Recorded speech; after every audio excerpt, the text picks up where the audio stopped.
As was mentioned, my name was Jamie Fullmer. First of all, I want to welcome each and every one of you who aren't from Arizona to Arizona. This is the land of the free and home of the brave. Or at least we're free, and we're brave. I'm Apache from Yavapai Apache Nation, that was mentioned. I'm standing here in front of you, though, to discuss economic development. I served as chairman of my tribe a decade ago. And so some of the things that we did back then that I thought was cutting edge are really old news today. One of the things that I think is important that I will mention from my tenure as chairman is that the challenges that tribal leaders are facing today are still those same challenges that you all are facing today. The same challenges that I heard this morning in the general session, facing the oppression, dealing with our sacred, how we view sacredness as compared to how the non-Indian world views sacredness.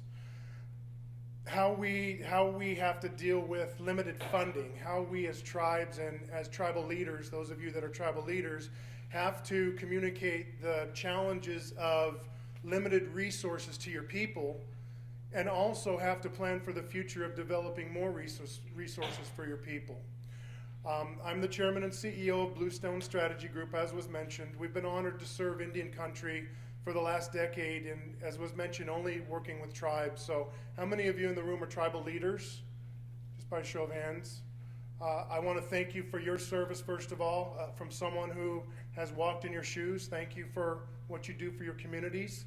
You know, when you go home and the phones ring all night, and sometimes you don't want to answer them, but you do, and you have to deal with those social issues. One thing that's so important that we've learned in our work is that the social issues, same when I was chairman, are just as important as building an economy and a future. And those are some things that are different in our Indian world as you're building your economy, as you are really trying to build a future for your community. And in doing that, you also have to deal with the community issues that are going on each and every day. So when we built our model at Bluestone, it's one that, if you'll see up on the board there, it's one that we use in all of our work. And it's the idea that everything within the tribal system to build a tribal economy is important to the overall growth and the future of the tribe. You'll see in one corner their primary revenue driver. And most tribes have a primary revenue driver. Actually, all tribes have a primary revenue driver. They're just different for each tribe. Some tribes, their primary revenue driver is their 638 contracts. Others are grant funded and drives their economy. Others have gaming or agriculture or natural resources or fossil fuels or a combination of all of those.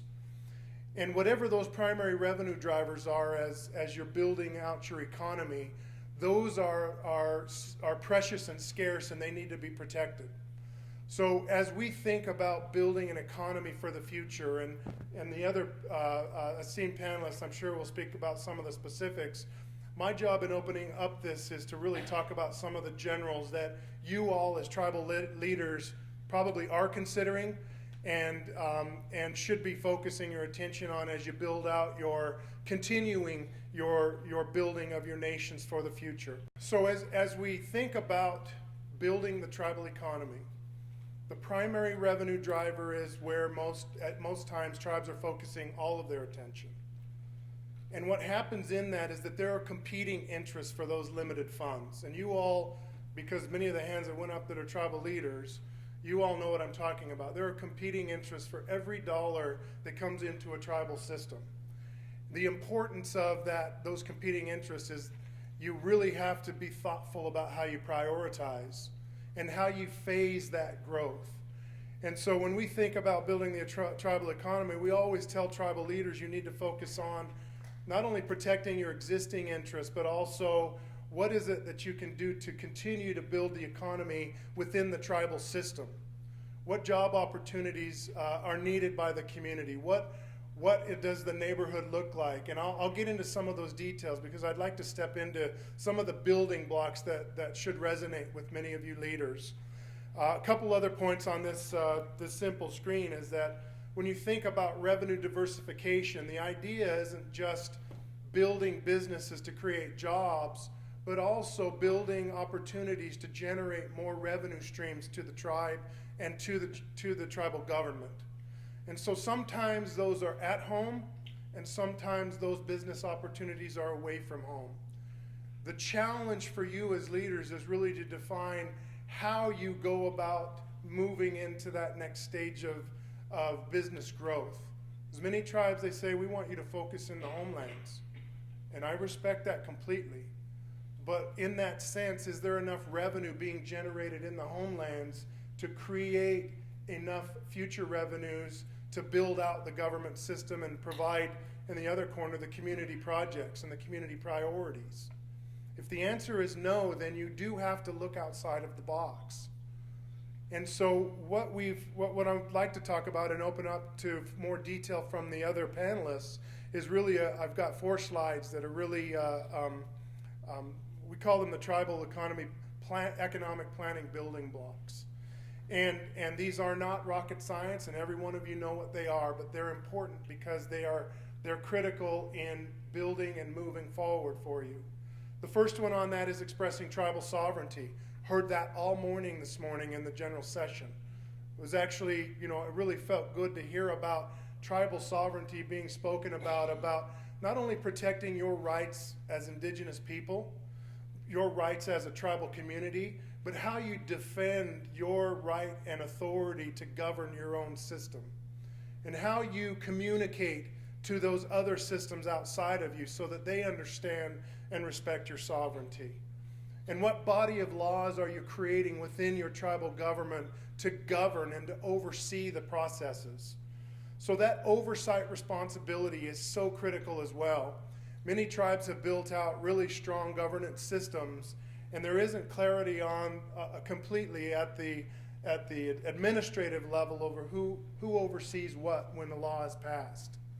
If there's an administrative law or a financial code that's developed, how does it get filtered throughout the tribal system? So it's important that oversight responsibilities are clearly identified when you're building out your body of laws.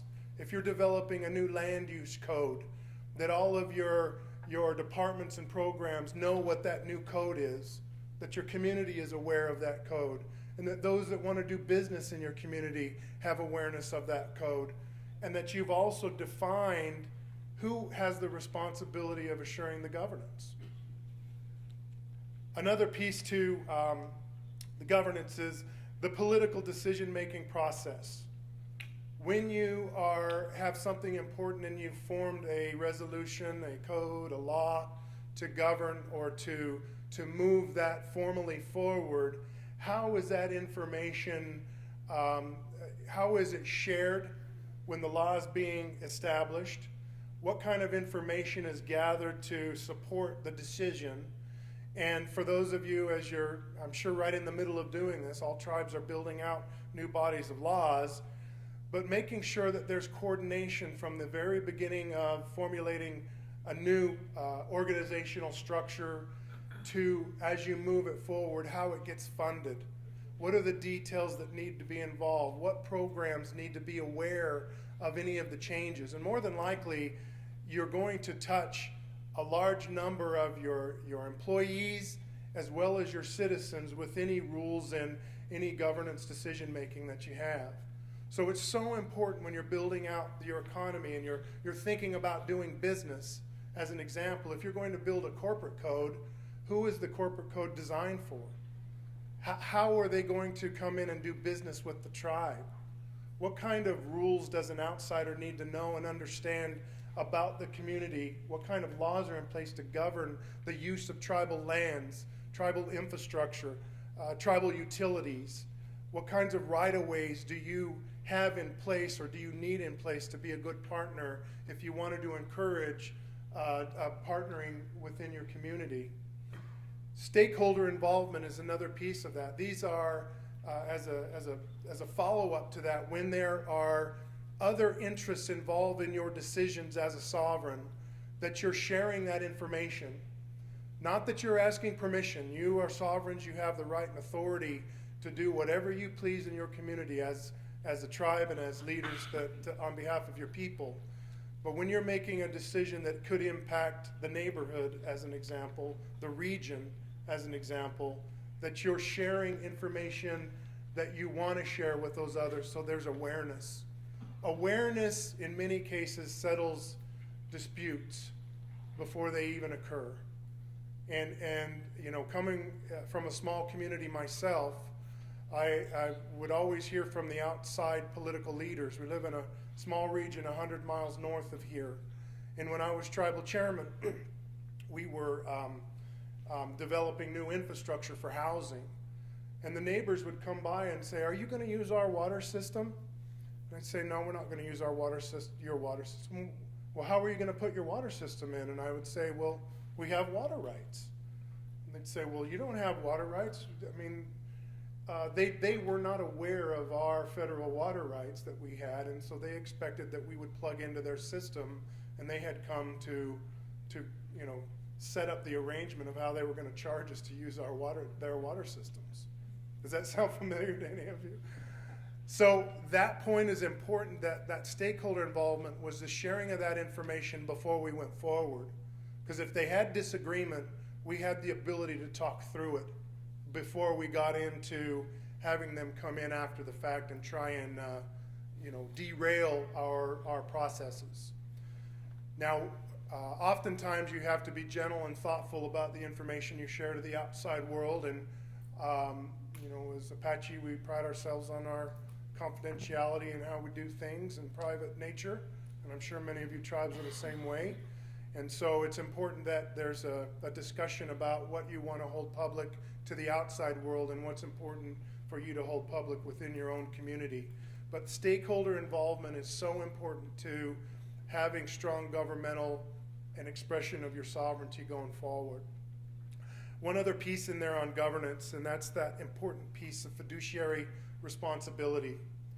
As I opened up with that slide, I'll go back to it.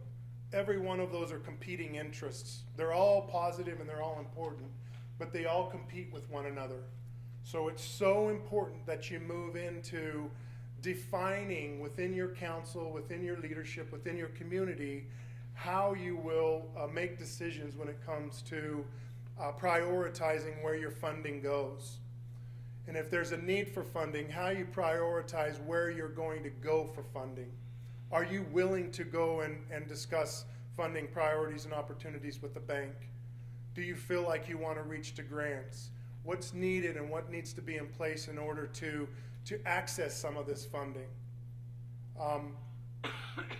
So what's needed and what's in place to access some of this funding is really on this screen, tribal dynamics. It's so important that you have in place what's important to be able to share and to put forth as you go and look for funding and funding resources. Cultural awareness and prioritization is critical to how you make your laws, how you define your rules, what you are going to prioritize. Tribal membership dynamics. Do you need to develop training and development programs for your members? Do you have a young population where you need to invest in education and higher education for your membership? And then a couple of other points, I'll move on. It's so important that you have clarity about your current tribal business and assets. What are you currently doing as a business owner? Are your businesses performing as you'd like them to? What are you defining as your assets? Are you considering your people assets to your future? Are you looking at your land in a way that can balance building out your cultural priorities and your economic future? This is very critical to those next stages of your growth in building a true economy. A couple of other points in here is understanding the region and the surrounding communities. As you build out your tribal system and you create jobs and you look to bring in industry within your communities, it's so important to look at that region around you. And a couple of questions that are important. One is, how many people live in your region? How many potential customers are there in your region? If you say, we want to build a grocery store, having a good understanding of how many people that grocery store could possibly serve is important before you even spend the money going forth with more intensive research and diligence. Also in those surrounding communities, how many of them currently work with you or for you? And how can you use that as a tool to impact continuing that good relationship with your neighbors? You know, that many of you are very clear and understand this. A couple of other points, I'll move on. Capacity building. As you move forward and you've built your body of laws and you've got your corporate codes and you've developed your land use plans and you've reviewed your existing businesses, then it becomes looking at really prioritization. Looking at those areas within your system that are important. In most tribes that we work with over the years, tribal jobs is a #1 priority. Building jobs for the future of the tribal members. Is that, just by show of hands, how many people have that as a priority in their communities? A couple? This is a really important piece to think about when you're building out new business opportunities, or you're looking at new business opportunities. What are the skill sets within the community? What kind of infrastructure do you have in your community that would bring about new business opportunities and would promote new businesses and coming into the community? And also reaching out into the community and gaining perspective of what they would support, what they're willing to support in your next stage of growth. Finally, as you look at building out your economic development initiatives, realize that there's programming and community services that are needed that are going to compete with for those funds that you have prioritized for businesses. And so how do you balance those community priorities with economic development priorities? This is the question I'm asking. The answer is completely different in each community that we work with, but it does tie to a couple of things. It ties to the importance of job creation locally, the ability to generate revenues with new business opportunities, and the tribal community's support in growing the existing businesses in the tribal land base. So that leads into a couple of things. As you're building the future, it's so important to think about the young people and capacity building for young people and workforce development. This is a critical path. You know, most tribes have a young population. 18 and younger is a majority of the population. Or 21 and younger is a majority of the population. And therefore, it's so important not just to create jobs, but training and development opportunities to make certain that when those jobs are provided, that those tribal members have the skill sets to step into the roles. And I'll close up here with one other comment, a couple other points. As I generalize about economic development, I understand and respect all of you and your tribes are at different stages in this growth. Some of you, this is old news and old hat, and some of you are right in the middle of it. Others of you are thinking about it for the future. Really looking at, as you're building out your economic development priorities, what are the current funding sources and needs of the tribe? Taking that time as tribal leaders to really look at that in an honest way, in a thoughtful way, and in a debateful way, to debate those priorities, because they need to be baked out enough so that you can make decisions. The other is what kind of, this is important, what kind of and how many jobs are needed by the community. So it's not just enough to create we're going to bring in a retail, a set of retail shops for the future. It's what kind of jobs will those retail shops provide? And are those the kind of jobs that your members would want or would accept as being their careers? If the answer is no to that, then you would look to that next stage of, will it create profit for us? And then if the answer is yes to that, then you would weigh that out. Is creating revenues as important as job creation, or do we need to have both? Or are we willing to sacrifice for jobs, creating jobs? And are they the right kind of jobs for the community? Does that make sense to everyone? Also, as we think of this in closing out, as you're building out your economic priorities, what will increase current revenues and keep them in the community? Talking about the multiplier effect. If you have gaming or you have a casino and you are generating revenues through that initiative, or you have land leases and you're creating revenues through that, what can you do to keep those revenues flowing in your system one or two more times? As an example, could you create a credit union? Do you have a CDFI? Can you do a convenience store where there's an opportunity for the money to stay within the system for one or two more times? Because that's as important as if you were to generate new dollars. It's dollars that are already there and you're keeping them within your system. What industries and business can the tribe diversify into? What's interesting to you as leaders? What's interesting to your people? And what's available to you? Have you built out enough legal and physical infrastructure to be interesting to partners? And if not, what do you need to do to get to that level?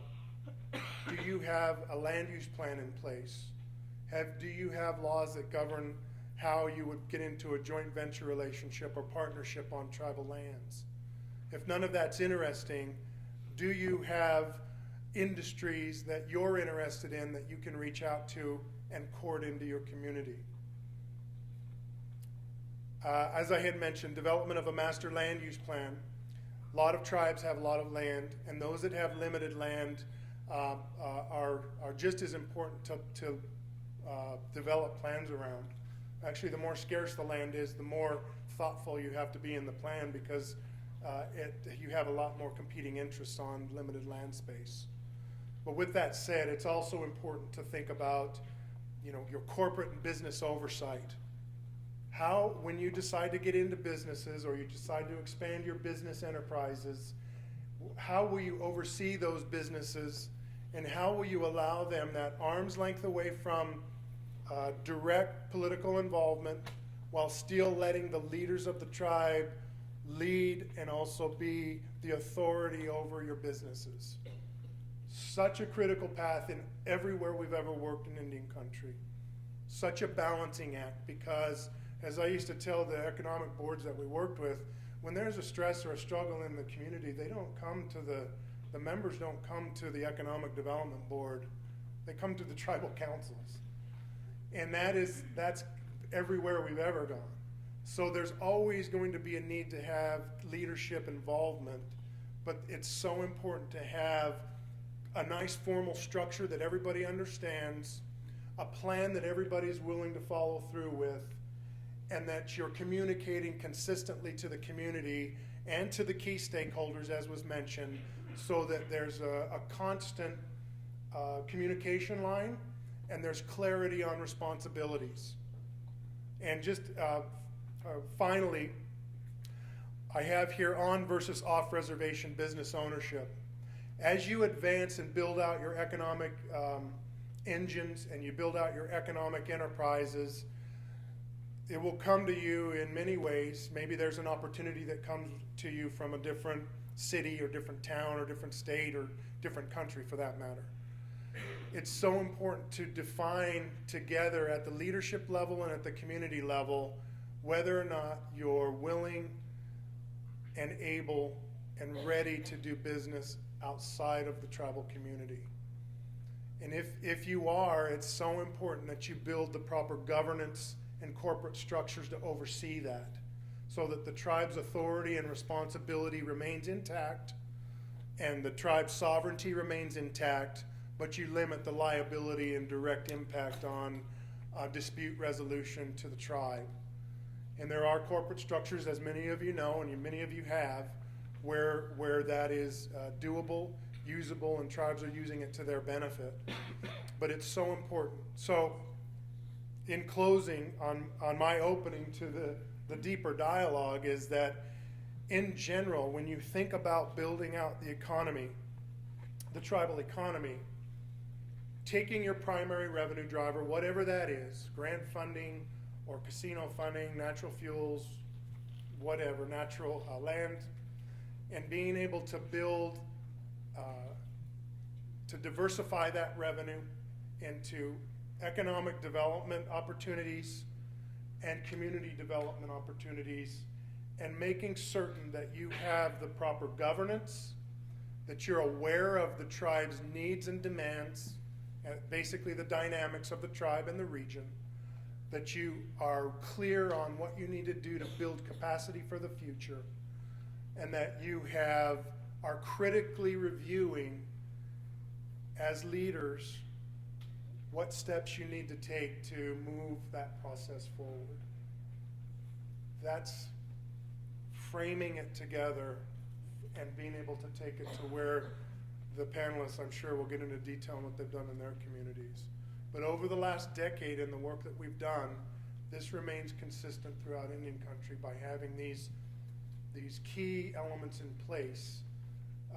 There's more of a likelihood to leading into success as you move forward with implementation.